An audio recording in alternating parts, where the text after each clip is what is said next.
How are you? Excellent, Judge. Having a wonderful time. Good, good. How's your wife? How you doing? Doing good, doing good.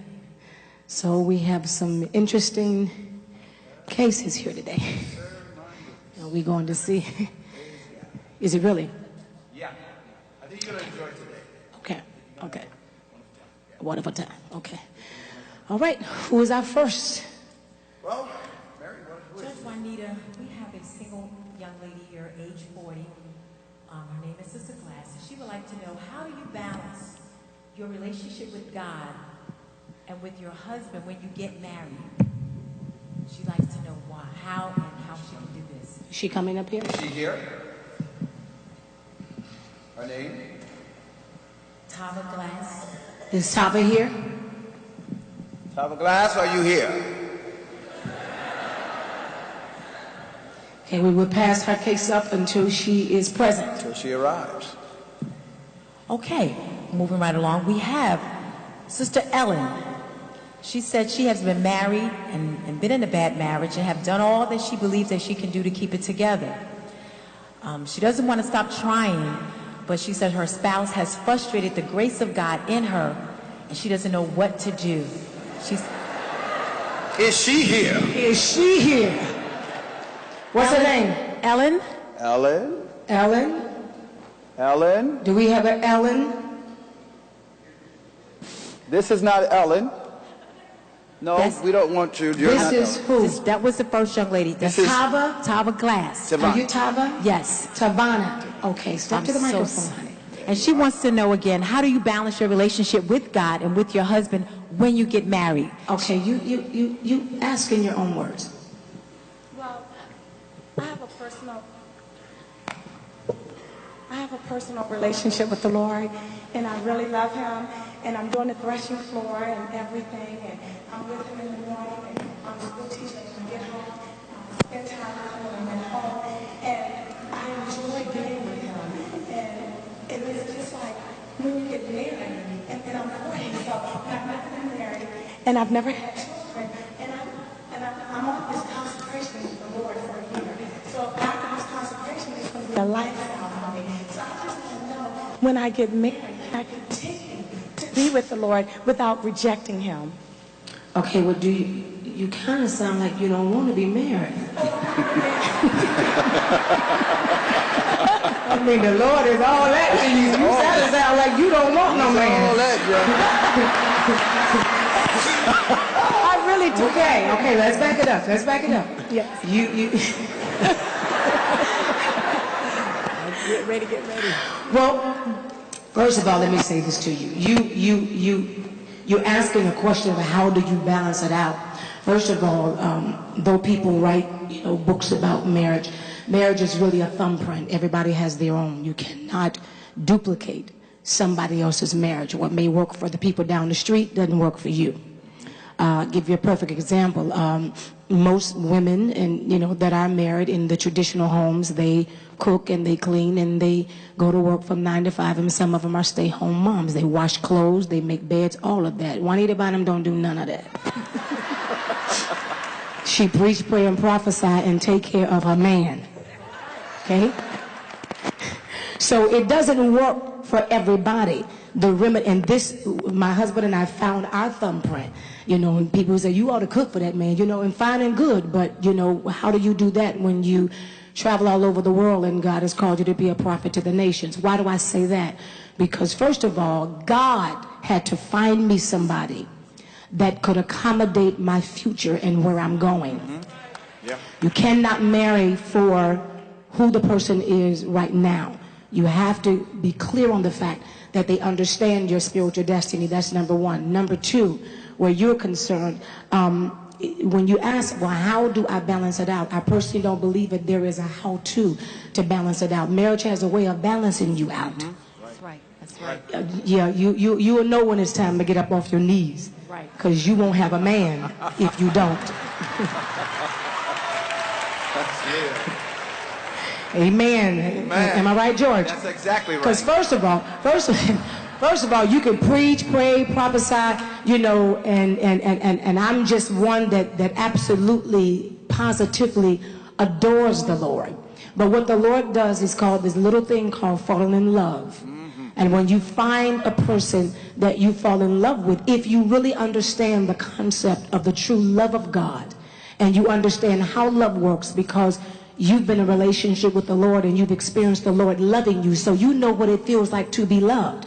But when a man comes into your life, he wants the same feeling that you feel when you're loved by the Lord. Now it's time for you to give that love.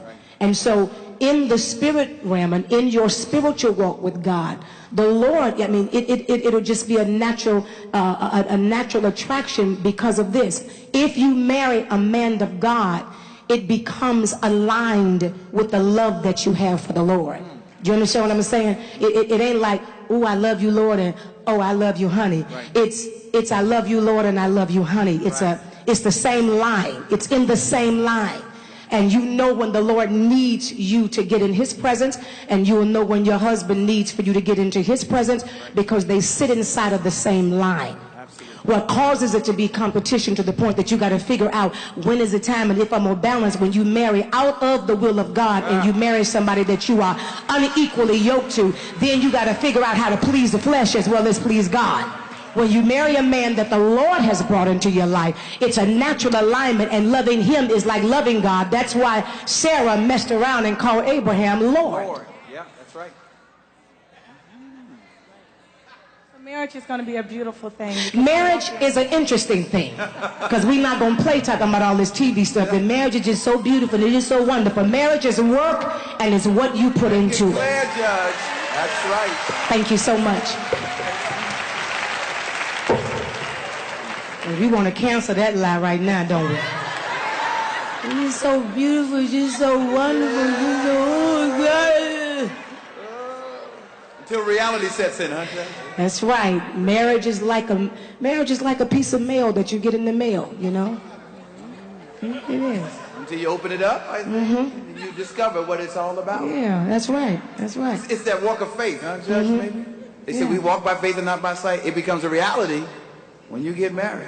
Yeah, sometimes I know you and Mary, you feel like sometimes that, I can just eat them up. And then some days you wish you had ate them.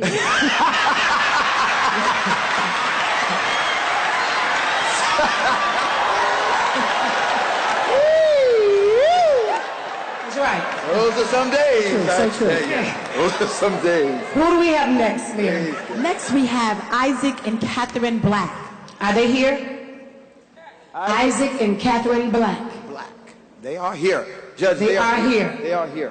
They're here. Can you approach the bench? They are here somewhere. Isaac and Catherine Black. Here they are. Here they are. Your Honor, Isaac, Catherine. they've stated that they were on the brink of divorce. She stated that her husband isn't affectionate towards her, and she said that she's loud and disrespectful to him, and they have been separated for 2 months. They said, we need help. Okay. First of all, I want you to be perfectly honest, because what you're choosing to do now is going to help so many people. And second of all, don't be trying to pay her back when she get home. Okay. Come on now. Yeah, okay. Because we do that, we won't help, and then all of a sudden you stood up there and told all the people and said that about us, and you know it. True. Isaac. I love the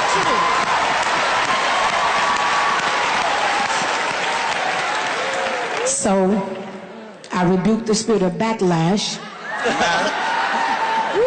And then by the same time, I wanna commend you, because you standing there shows me really that this is not a couple that is ready for divorce. Right. Because nobody would put themselves out like this if they want. This is like a last resort to just save it.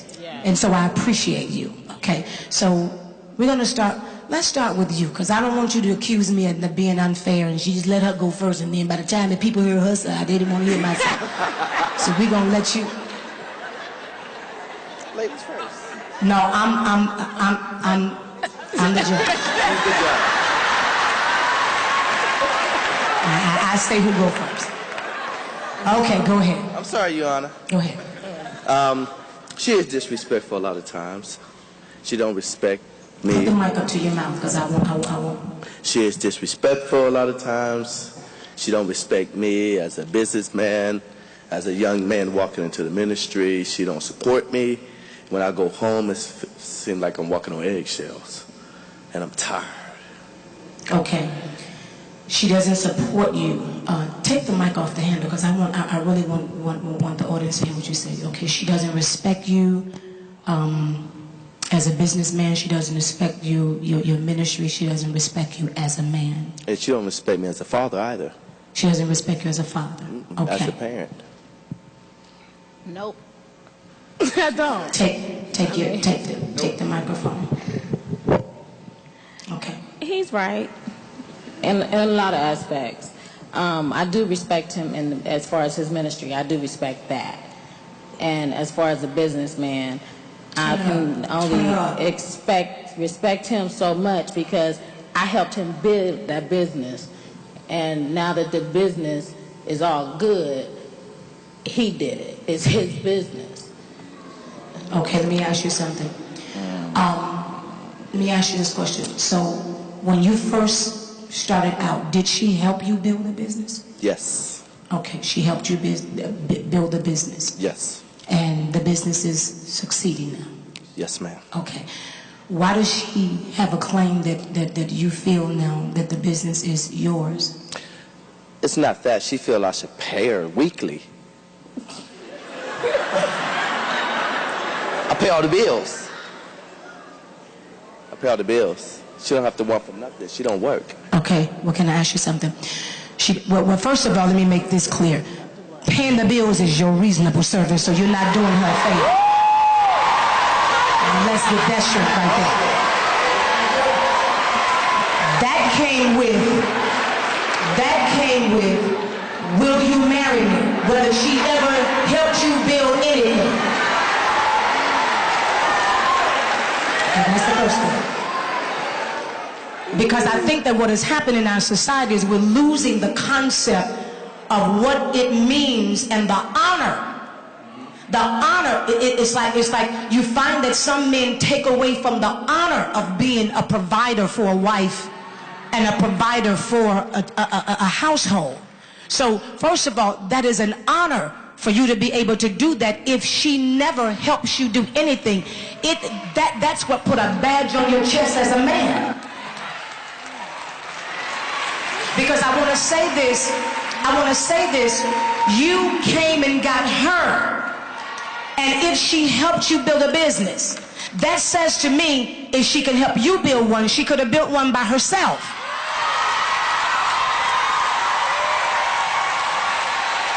Now, I'm not going to be biased. I'm going to be honest here. I'm going to be honest here. So the first thing we need to do is get rid of, okay, let's knock this stake down. The first stake that comes down is the stake that says, because I pay all the bills. So that puts us back on the even playing field now, okay? Because first of all, there's something about the relationship where the man is supposed to always carry the heavier burden. That is why you have muscles. That explains all of that. You know. Yeah.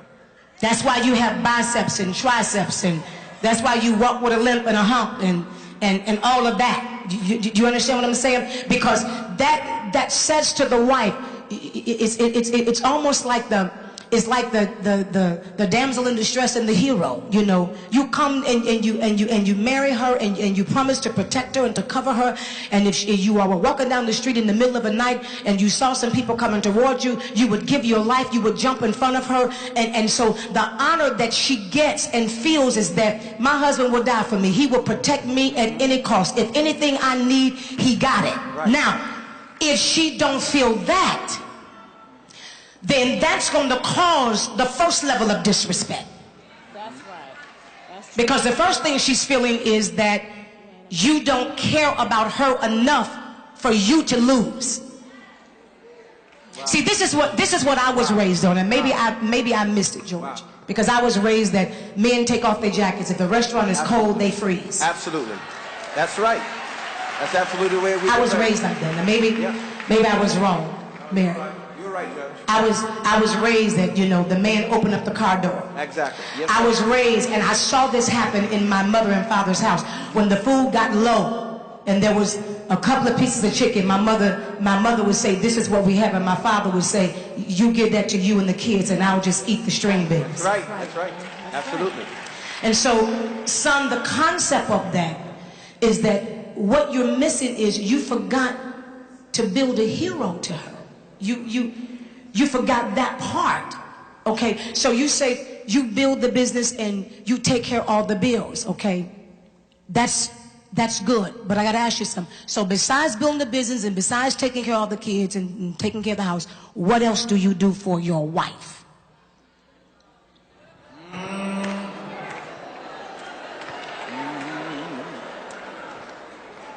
You ain't cheating, are you?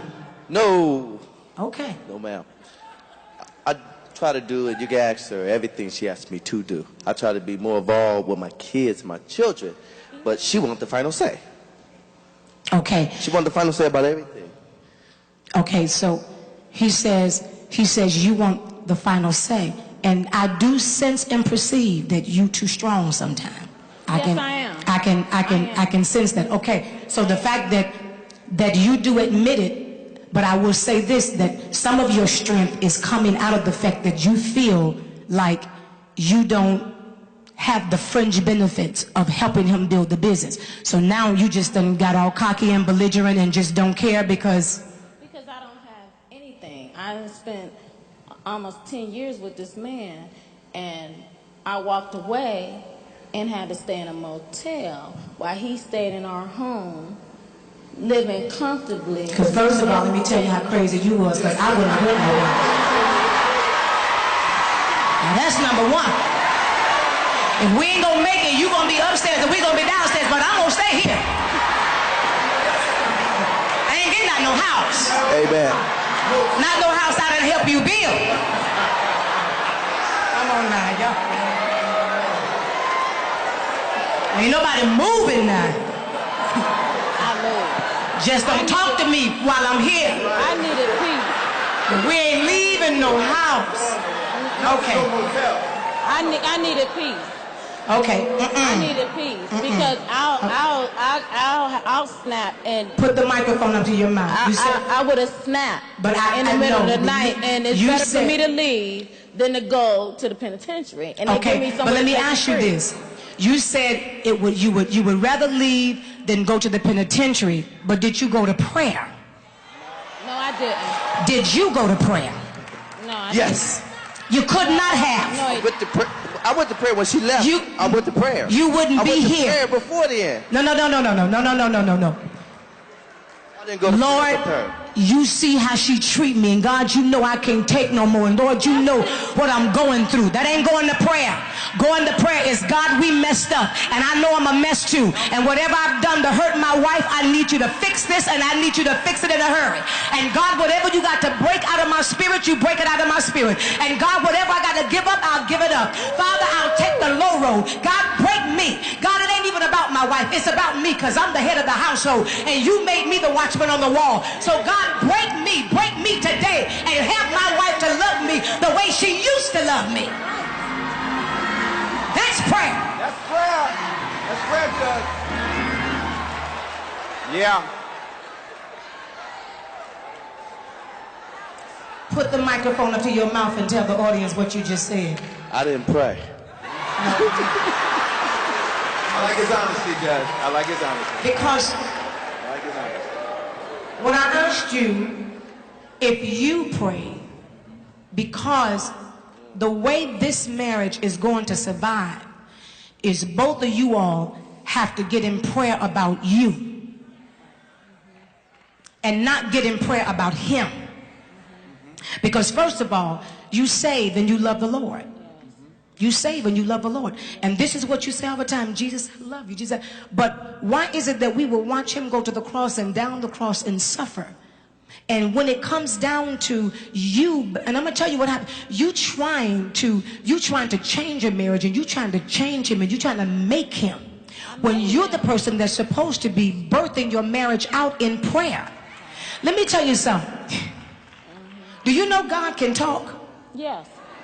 No, you don't believe that, baby. Yes, I do.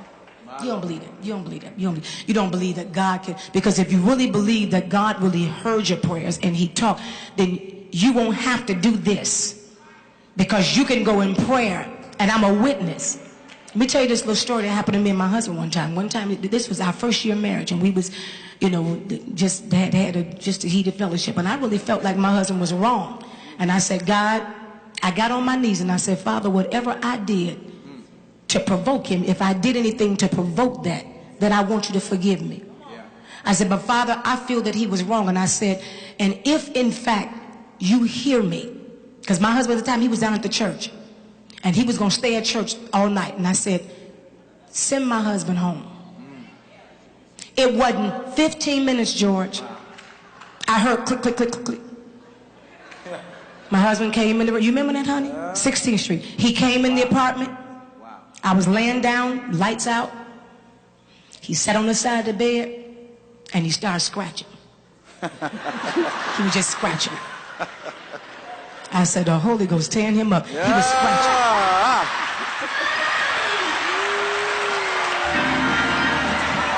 He was just scratching. I said to myself, well, when is he going to lay down? So a few minutes later, he finally laid down, and he had his back to me. Still scratching. My Lord. Okay. Few minutes later, George, he turned over and eased up behind me and said, baby, I'm sorry. Wow. When he said that, then I knew that the way God was going to establish my marriage is on my knees. That's right. Yeah. See, I'm not getting a whole lot of hand claps right there because people want to go to marriage counselors. You can save your money. Think. Right. Think. Pay attention. I'm not hearing nobody talk to me right now. I said you can save your money if you got a prayer life. Wow. Because there is no way that you can pray and God begin to break you, sweetheart. And then the Lord let him continue to be a demon. Ain't no way that you can get on your knees, sir, and cry out to God and be broken in your spirit and God not deal with her. Right. This is a spiritual thing. And you try to make it about money, and you trying to make it about, well, I helped him build a business, because in all actuality, he don't owe you nothing. Okay, I didn't hear nobody say nothing right there. Because see, we really as married couples don't know what help is. Right. Help is not, I'm gonna help you, but you better pay me back. Right. Yeah. It's quiet in here right now. Huh? Yeah. I can't get nobody to answer me.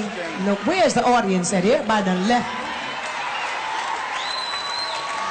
When you are called to be a helpmeet. Lord, this is too deep. I can't. George, I gotta go. This is good.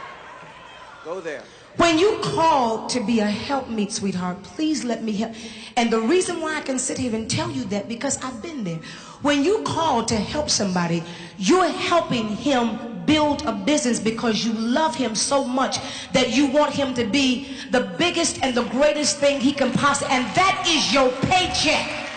Your paycheck is you took a man that didn't have nothing and built a business with him. Yeah. That's real, Judge. Yeah. That's real. George. That's real. Yeah. Absolutely. You know, we got too many wives that want to be respected as a wife, but you want to live the life of a prostitute. It's like, pay me. I washed your clothes for you, pay me. I cook for you, pay me. I had your babies, now pay me. I'm not hearing nobody talk to me right there. This is deep. This is deep. Then don't you get married. If you're single out there and you think you're getting ready to get somebody to help them and all of a sudden they owe you, no. It is your honor and in your prison. And let me tell you something. This is what causes me and people to look at me as authentically a real woman. Because you ain't no woman until you can take something that is not all of what you want it to be at the moment, but you see the vision for it and you watch it come to pass. I'm not hearing y'all talk to me. Y'all gonna make me take off my judge robe now and just start straight flat preaching up in here. See, your privilege is to be able to knock your shoulders and say, that's my man. Right. When Bishop Weeks get up and preach and the Holy Ghost spoke, I said, that's my man. Yeah. When I look at the way he dressed and I know I shop for him, I said, that's my man. And he don't owe me nothing but to keep being my man. Because I'm going to tell you something, for everything that God has used me to pour into him, you got to take the mentality, if he had $1 billion, he couldn't pay you back. Right. I'm not hearing nobody talk to me right now. Because I'm going to tell you something, my time and my intelligence and all that I have to bring to the table, money can't buy it, baby. It don't come cheap. It ain't no price tag on Juanita Bynum. So whatever I poured into you, it's too expensive. God already knew you couldn't pay it. That's why he conditioned my heart to just help him.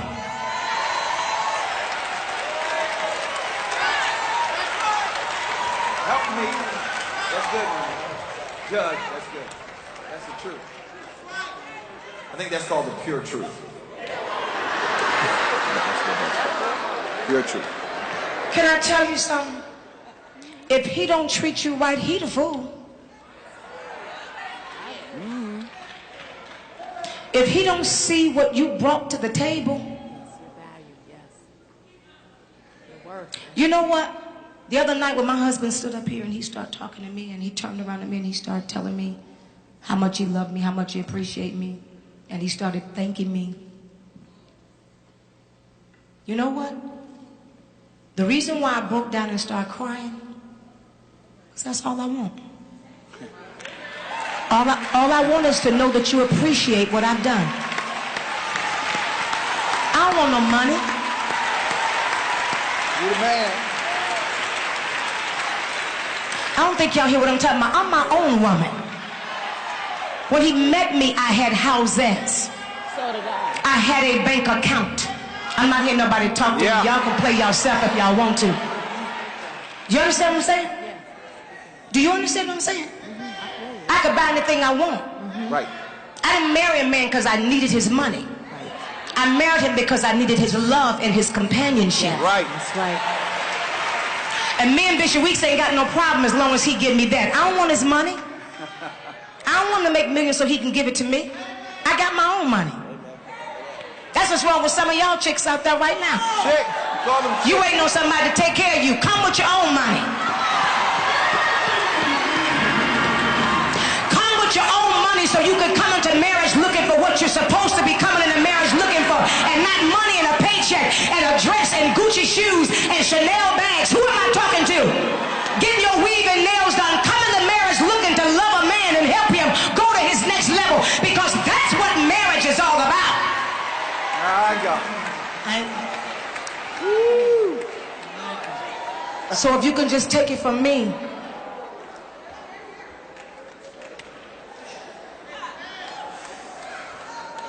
you bad. You a bad girl.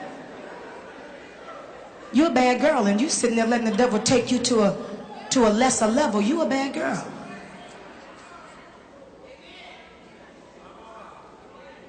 And let me tell you something. The Bible says that if a woman makes a vow to her father and a man overhears that vow and she makes the vow to him and he hears it and adheres to the vow and he deliberately breaks that vow, then God forgives her. I want you to hear what I'm saying to you. You don't never let no man break you down in here. Talk good.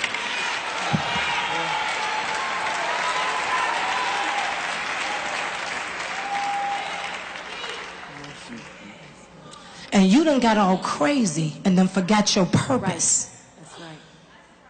God chose you for his life because you were strong enough to help him. Right. That's right. Suitable for him. And then you didn't start listening to all them other people. Because I see it in a vision right now. I see all the rest of the other people. Girl, you ought to get yours, honey. Don't be letting him down. And you, listen, let me tell you something. You ought to tell him right now. If I was you, honey, I'd take him to court, because, baby, you would get half of everything.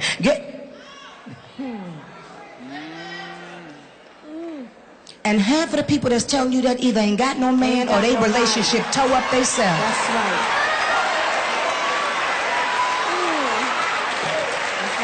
They jealous. I'm waiting for your man. Do you feel me? I feel you. Good. Your womanhood and your dignity and your paycheck is the fact that you can look across this room and say, that's the fruit of my labor.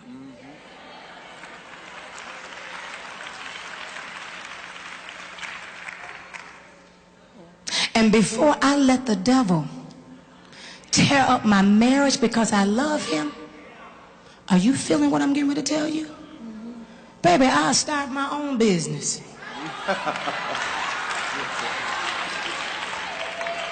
If you can help him build one, you can start your own. How old are your kids? My youngest is about to be 19. Well, Your youngest is about... So what do you do all day? Help him run a business. Okay. She helps you run the business. Yes. Do you still want her as a business partner? I need her. You need her. It's not want, I need her.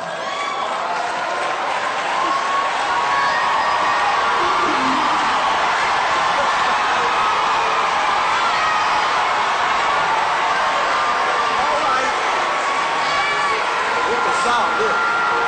I'm about to break him in.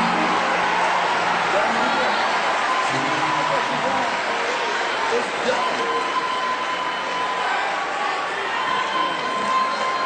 You need your wife, and you can see the pain that is in her because she just, let me tell you what she's fighting for. She just want to feel appreciated. Yeah.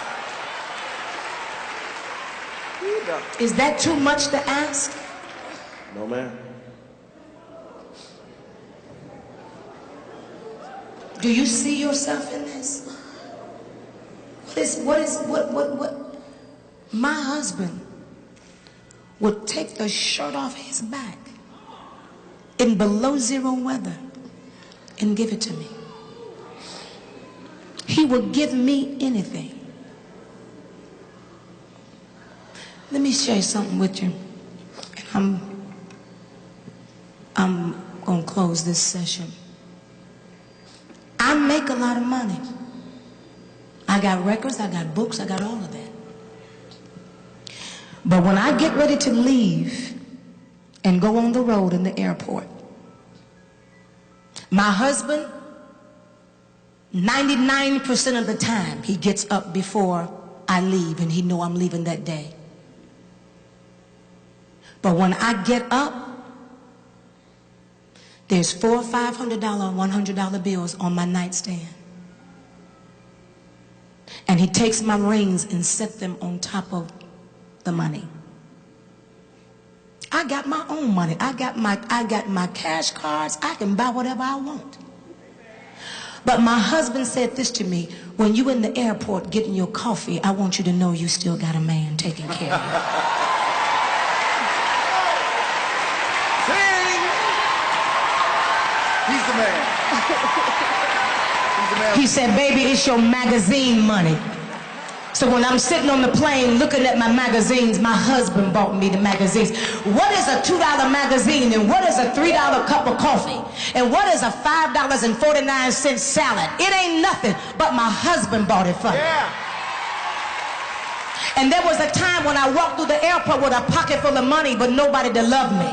You don't hear what I'm saying? So that little bit of money to somebody else, it may not be nothing, but to me, it means the world to me. Because when I'm sitting down getting my nails done, my man is getting my nails done for me. I can pay for my own nails, but it's the thought that counts. It's the principle of it. It's this, oh, y'all. Yeah. It's the point that my husband says, I know you can do it for yourself, and I know it may not be much, but baby, just let me just do this little bit for you, because you know what? That keeps my mind on him when I'm drinking my coffee. I'm thinking about Wesley.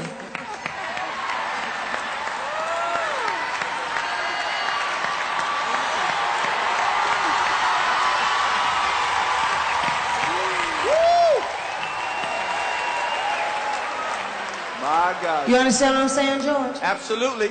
I got rings on both hands. Yes, you I'm do. sitting on the plane drinking coffee. Wesley bought. I'm looking at magazines. Wesley bought. I'm going to get my nails done. Wesley did Wesley this. did that. Do I need it? Do I need him to do it? See, I'm trying to answer that stuff. I take care of all the bills I paid. No. Do she need?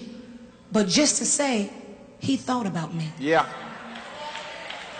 My husband be all out in the, wherever he goes and taking care of stuff, and he'll come back and say, I bought this case for your computer. It ain't nothing but a $30 case. That ain't nothing to me.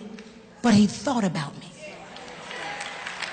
Do you understand what I'm saying, Mary? And you feel valued. I feel valued. That's He right. go to the gym and they sell these little protein bars, and he came back one day and bought a whole box of them and said, baby, I bought you something. And I said, what is it? And he showed it to me. I love it. And I just hugged him like it was a diamond bracelet. Yeah. A protein bar. Protein bar. Good. Because he want me to keep up my strength. Yeah. All right now. They call power bars. Power bar. Because he don't want me to get weak along the way.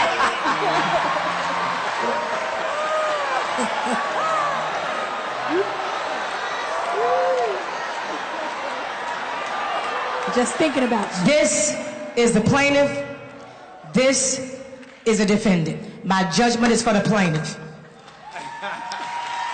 That means you owe her an apology. I'm sorry.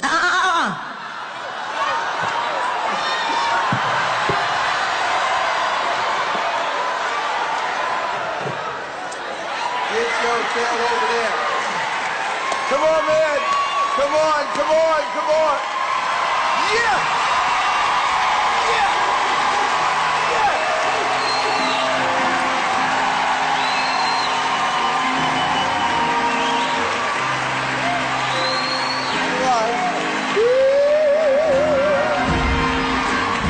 It's love again, Judge. It's love again.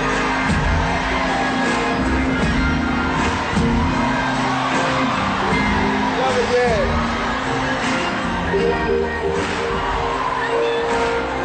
All right, take me back. Take me back. Y'all come here.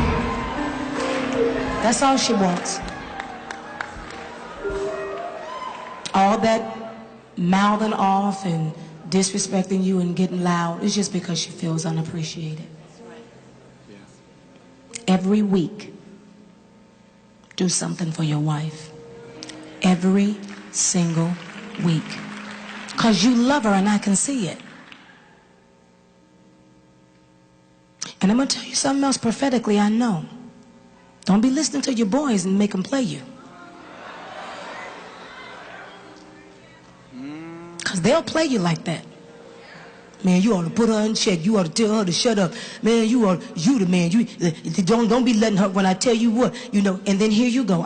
I give her someone I feel like, because she ain't going to make me feel like she can tell me when to do. That's so old and played. That's just so played. Played and long. Because when it all boils down to it, you love this woman and you crazy about her. And you miss her, and so then you be trying to keep up a front with your boys, and you be trying to keep up a front with your girls, but you know what? Don't y'all mess around, let the devil Right. destroy something that is so powerful. Because if you built what you built, you can go on to become multimillionaires if you realize that you're a team. Good. Treat your wife right. Spoil her. Do stuff that she don't expect you to do. Good. Yeah. Give it to her. It's only money. What you tripping about?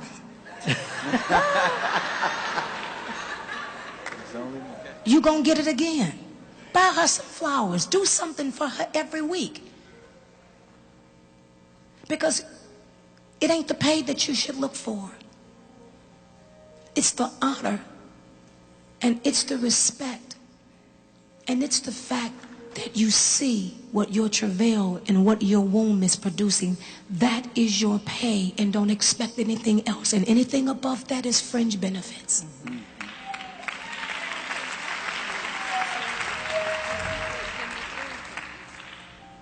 just want to ask for the money because I knew it was going to aggravate. And then don't do that, because when you know you can aggravate him, then that's your brokenness. So don't use that method to get what you want, because you'll end up with nothing. The only method that works is prayer. Get out of my courtroom. Dismiss. Wow. Sounds good to me, Judge. Wow. Amazing. Wow.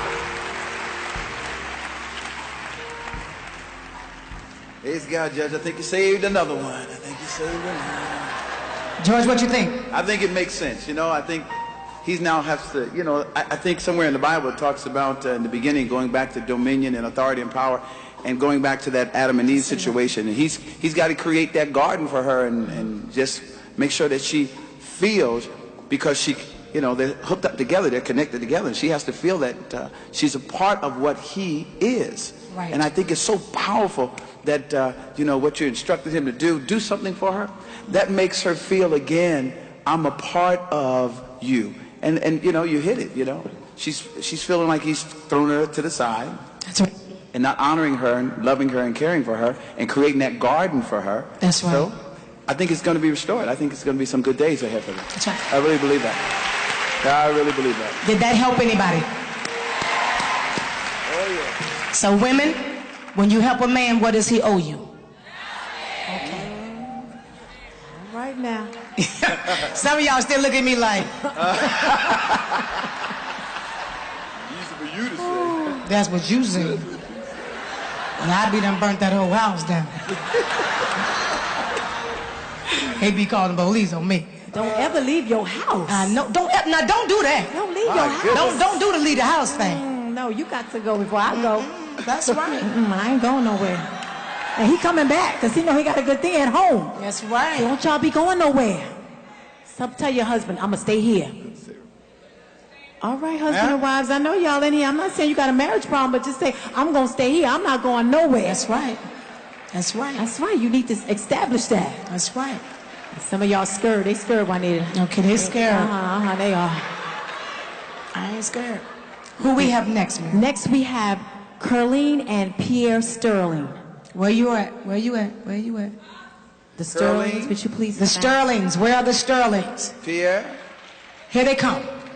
They've been married for 11 years. 11 years married. She has stated that she feels her husband is not a good communicator, and she's at a place now where she wants to learn how to trust and to forgive him. So they are here because they want help. Okay. Now, Judge, let me just say this before they get started. I had a brief conversation with them in preparation for coming out here. They really need your help. They really need your help. I must admit, they really, really need your help. They really need your help. Yeah. Yeah. Yeah. Mark it down. They need your help. Okay. Sir, we'll start with you.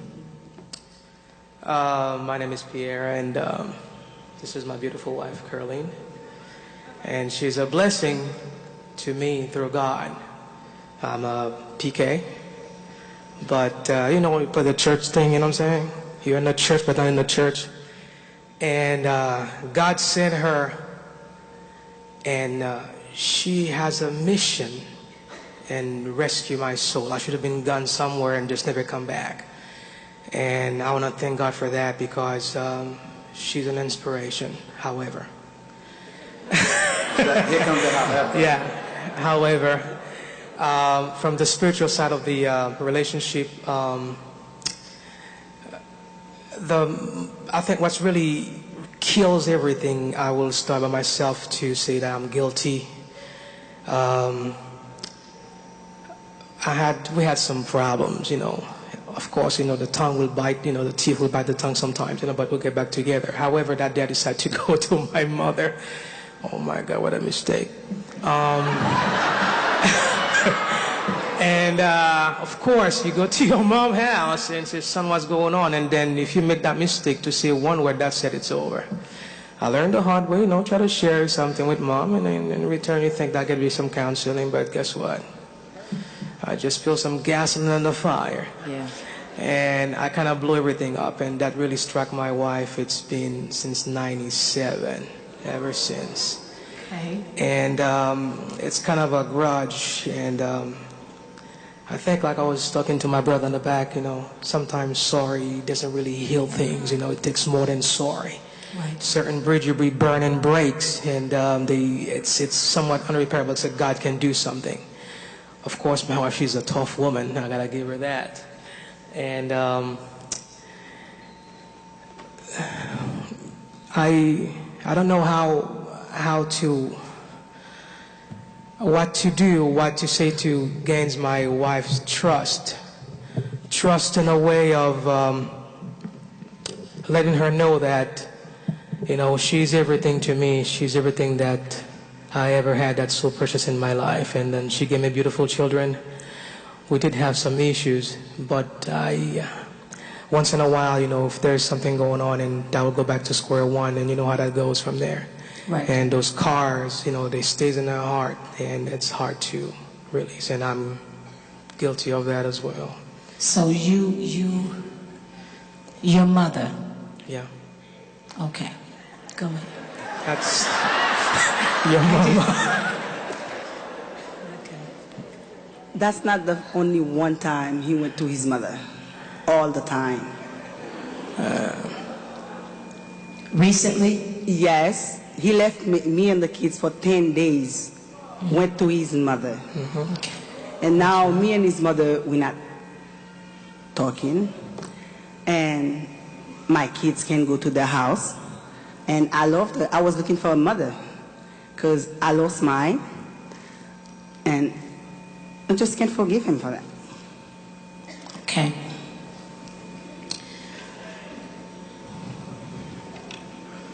Okay, what is this thing you have about your mom? Well, actually, it's my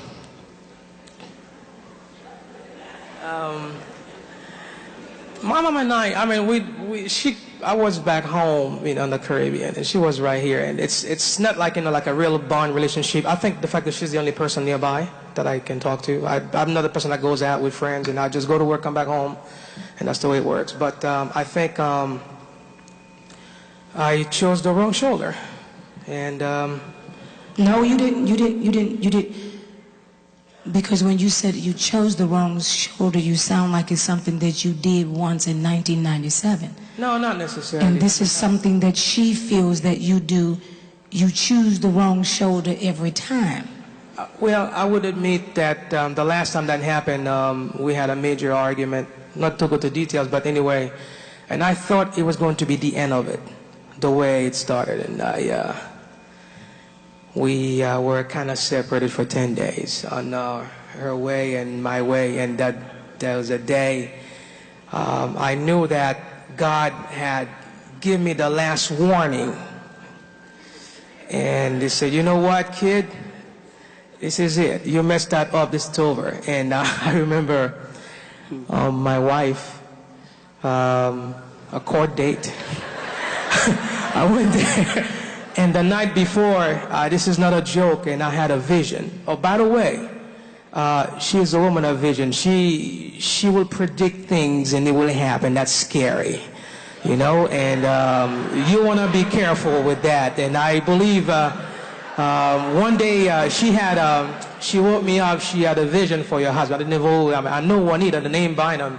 I said, Mister, what she told me about, your husband. I don't know if you had, I hope you got the message, this Bishop. But it was something big for you coming. It's something that human mind cannot comprehend. You're going to be bigger than the world. I'm not joking. And it was a very, very frightening, I would say, exhilarating vision. But let me go back to mine. I saw myself I saw myself outside, and I have a brother of mine, he's a minister back in Florida, and there's a gate to giants standing by, with sword and all kind of, weapon. And the world was ending, and I was trying to get and find rescue. And here I saw my wife inside, laughing with her friend. And I'm trying to sneak in, you know what I'm saying, to get shelter. And the guy said, "Where are you going?" I said, "I'm going to my wife. What do you think I'm going?" And he said, "I know your wife, but I don't know you." And I said, "What do you mean you don't know me?" I said, "I'm married to her. That's my wife." I said, yeah, we know her. We don't know you. Who?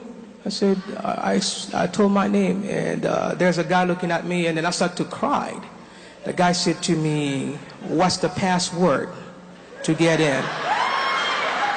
And I said, "Okay, password." And I, being smart, I look at my wife. She looked at me, and I said, "I love my wife." She said, "Let him in. Let him in."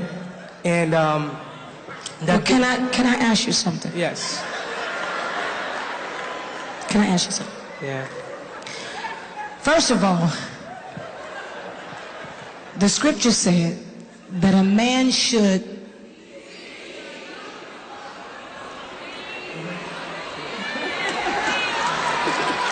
and cleave to his. Okay, that's the first thing. That's the first thing. Secondly,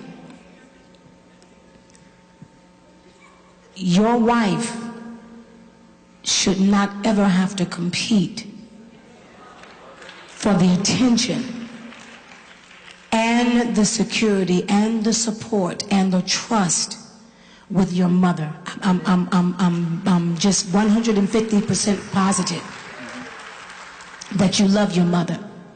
But I'm a firm believer that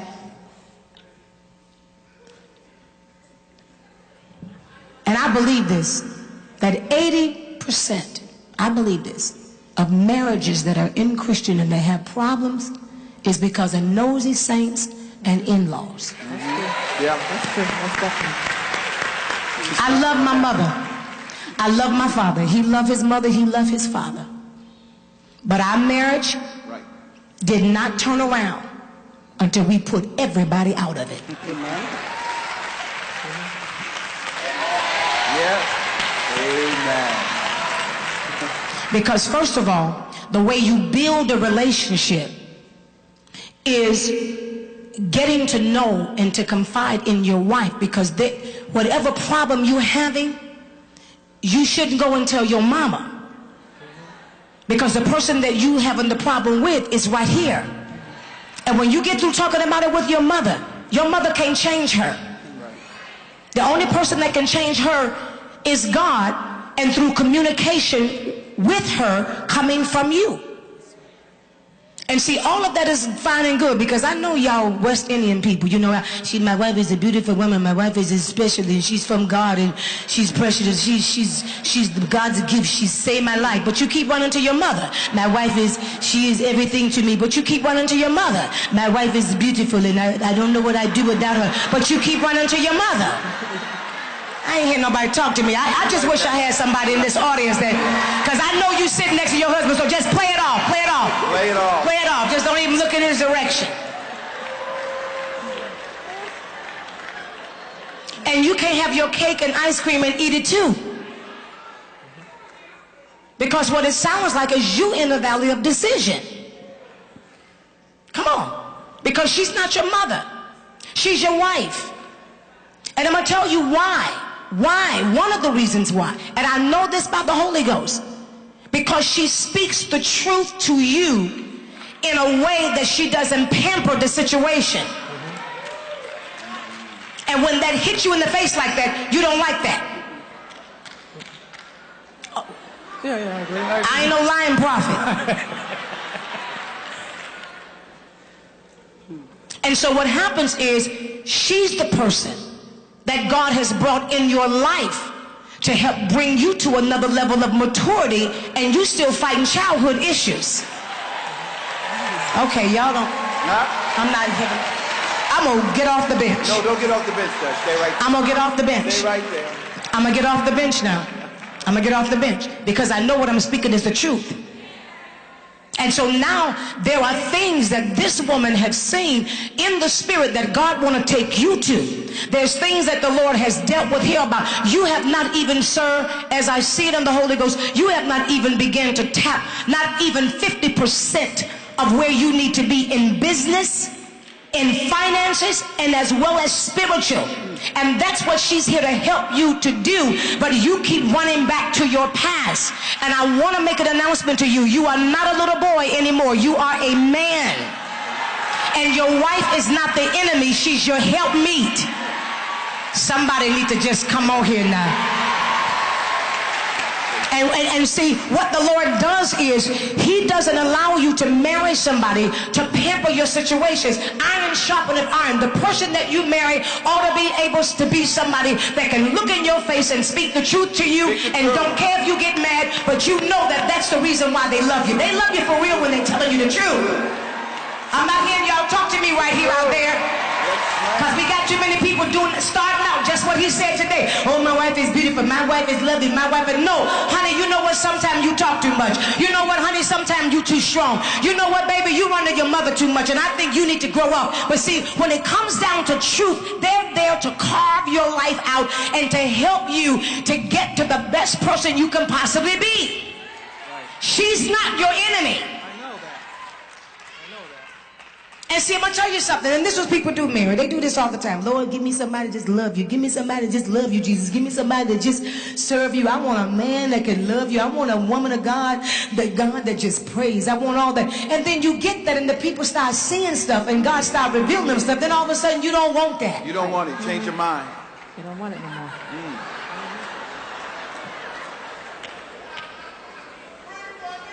She saved your life as long as you felt like you were sinking.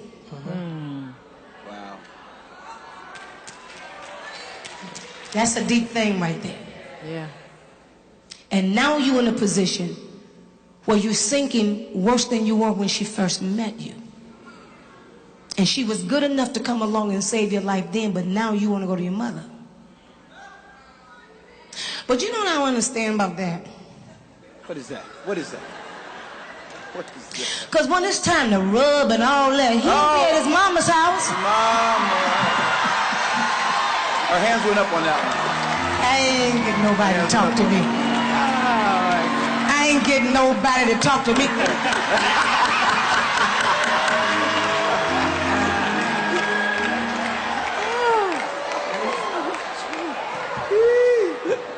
Baby, I feel it tonight.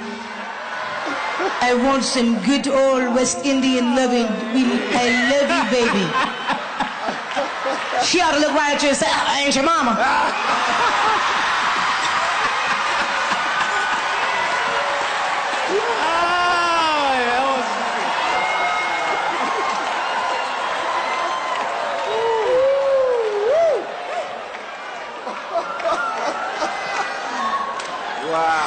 See, a lot of stuff we don't need the Lord on. We just need to be reminded where we get our groove from.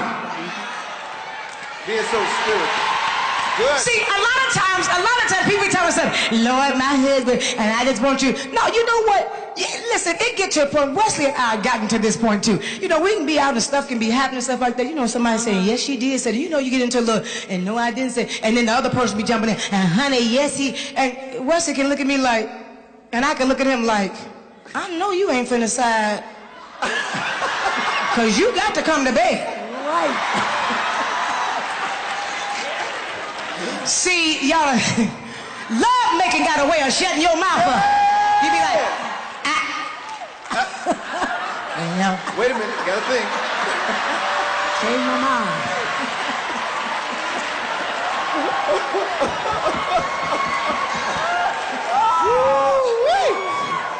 Like that boy said earlier, she want to get the last say. Now, he ain't handle business. Because I know I want the last say. Yeah. But that man right there, make you go,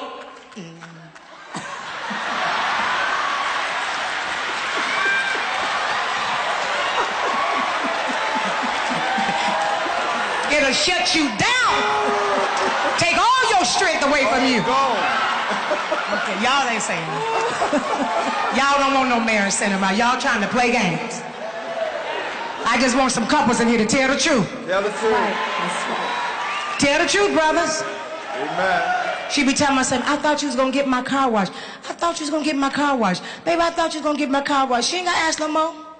Because when he get in the bed, tell me, the car. The car. Being washed. Wash. He get up out that bed and go out there in that driveway at 2 o'clock in the midnight hour, washing that car. And come back and say, baby, the car washed. We all right now?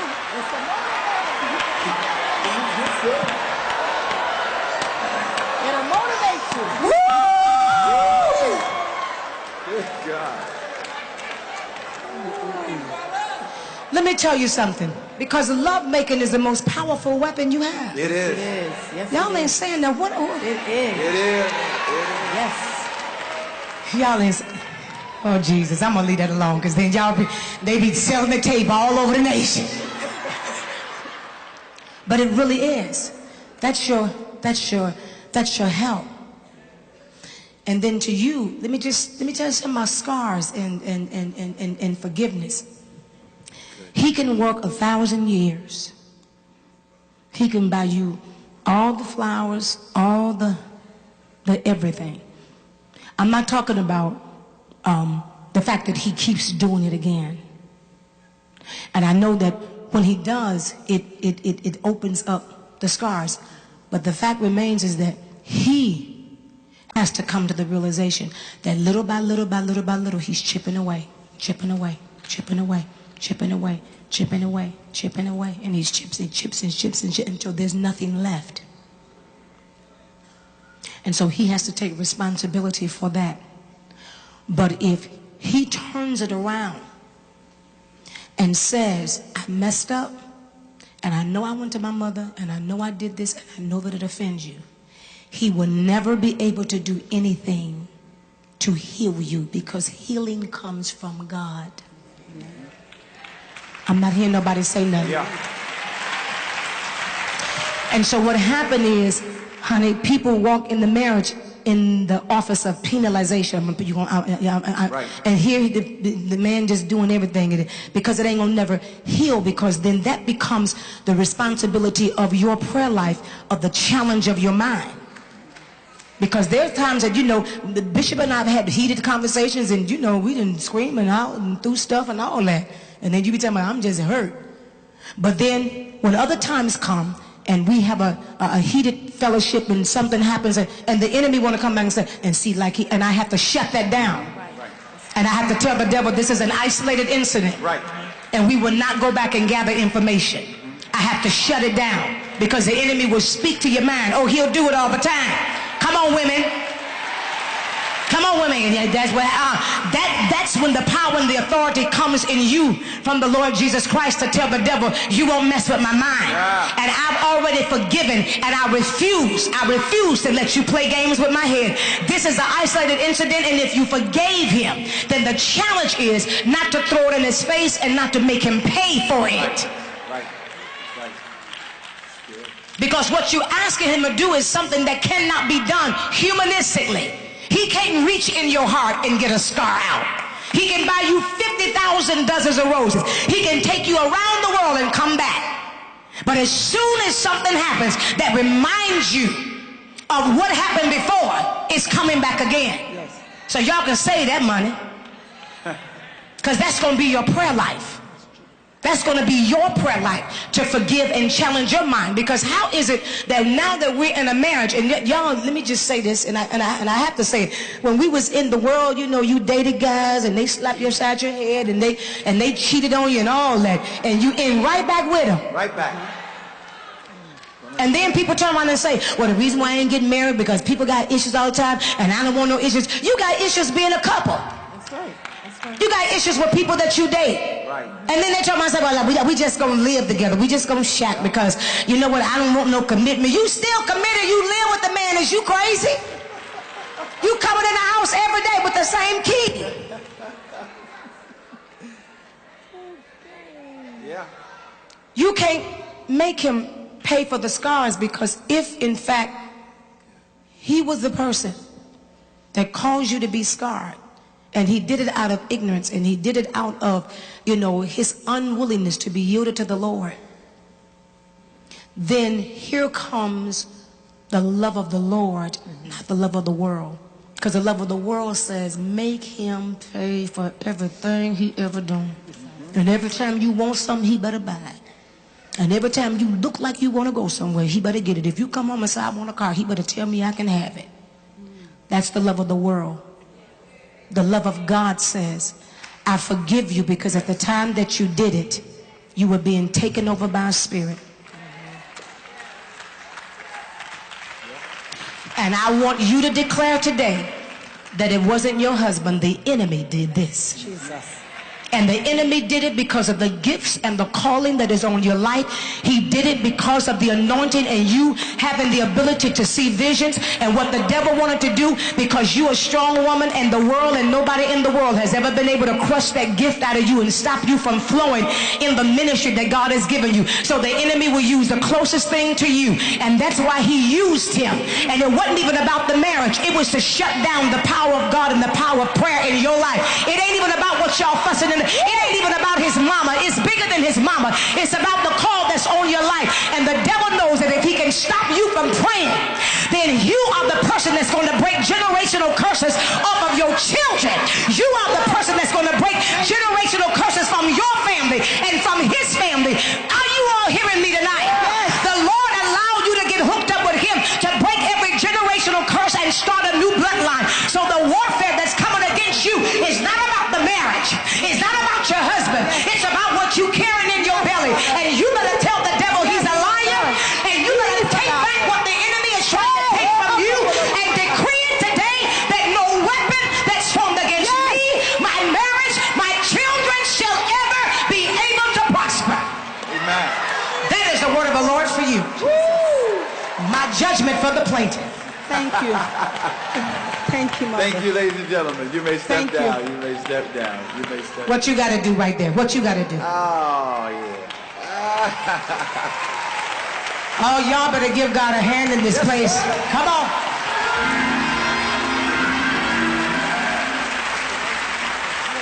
Wow. Somebody give God a hand in this place.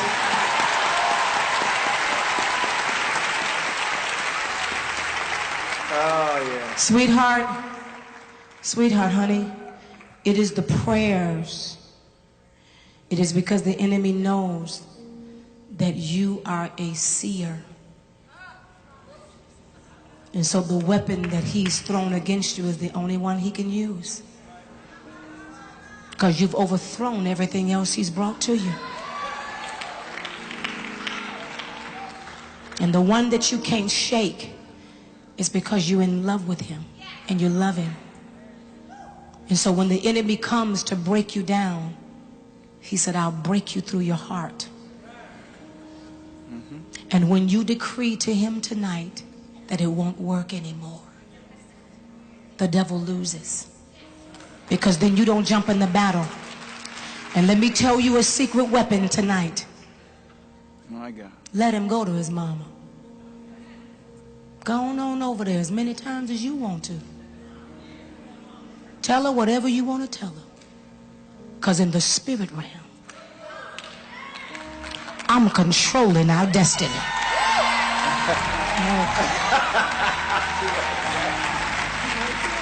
See, what the enemy trying to do is get you out of the spiritual battle and into the flesh battle. And when you get into the flesh battle with a soul tie, from the time that he was in his mother's womb, you can't win that. Because he'd been with her since he was conceived. But see, you got to be woman enough in your prayer life to say, go on over there and tell mama I said hi. Hey, mama. We ain't got no problems. Hey, mama. Send mama some Jamaican cake. Send mama some banana nut bread. Invite mama over. Because tonight, mama ain't your battle. That's right.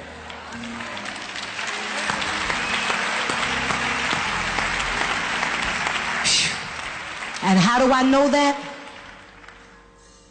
Because it's to you he comes home to. And that was the enemy trying to get you sidetracked, to use your energy to fight in a battle that you can't win. When David got ready to go to fight Goliath and they tried to bring him some armor, it was too big for him. He said, I can't fight with this. And he went back and got what he was familiar with, the voice of the Lord. And he slew the giant. Be blessed in the name of the Lord. Amen. Yeah. Amen. Amen. Wow. Wow. Bishop, you ready? One more? Okay. One, Mary?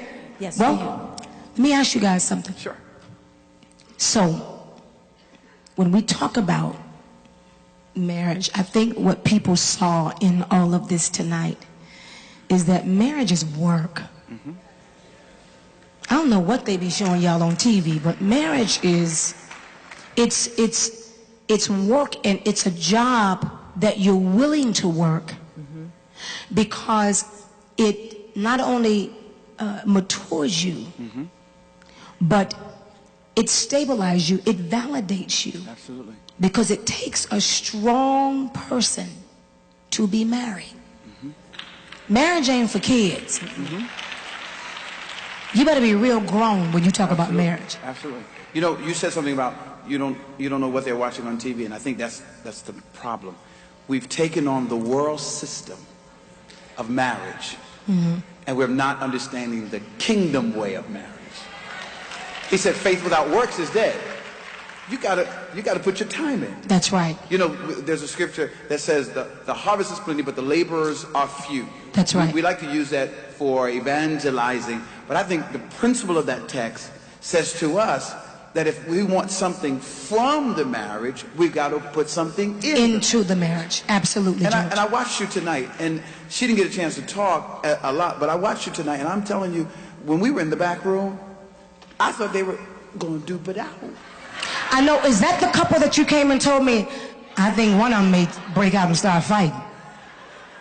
When I tell you, it was so intense in the back room, but when you hit that thing, because it wasn't, you eliminated the natural, the human, and you put the super on the human. That's right. You put the supernatural, right. God, the real problem, right, in its rightful place. Right. And when you hit that thing, she couldn't say nothing, because in the back room she did all the talking and she shut him down. But when it came out here, I saw that change, a shifting. And I think it's so powerful that God would use you in this way and in this light, you and Bishop together, to bring about the healing process for these marriages. Right. And even to set the destiny in its proper place for those that are about to be married. Right. And not give them the fluff and no, this is real work. Right. It is real work. And you have to pay attention. That's right. That's right. That's to what's going on in your marriage, and you have to respond to it. That's right. You got to respond to it. It's a beautiful thing. Because you're given, and I think, Mary, you agree, you're given all the warning signs. Yes. You know, the majority of the people that come and say, you know what, something is wrong in my marriage, you already know what the problem is. Right. It ain't like you retarded. All the warning signs are there. Right. But a lot of times they try to ignore it. That's right. But it will resurface again. And marriage, it takes not 50-50. It's both of us giving 100%. That's right. We both have to give. And a lot of times, and just for women, there are times that you may even have to compromise. That's right. And understand that sometimes, this is all the time. Okay, all right, Prophetess, yes. Not some of the time. And I think that goes for both parties. Yes, right. And if you don't have that mentality that, you know what, I'm willing to give extra. Willingness, yes. A willingness to give extra. Well, Bishop, I have a presentation for you. Yes, I want to present something to you. Can I have a few minutes? Okay. Jerry? Where's Jerry Jarrett? He's in the back. Okay.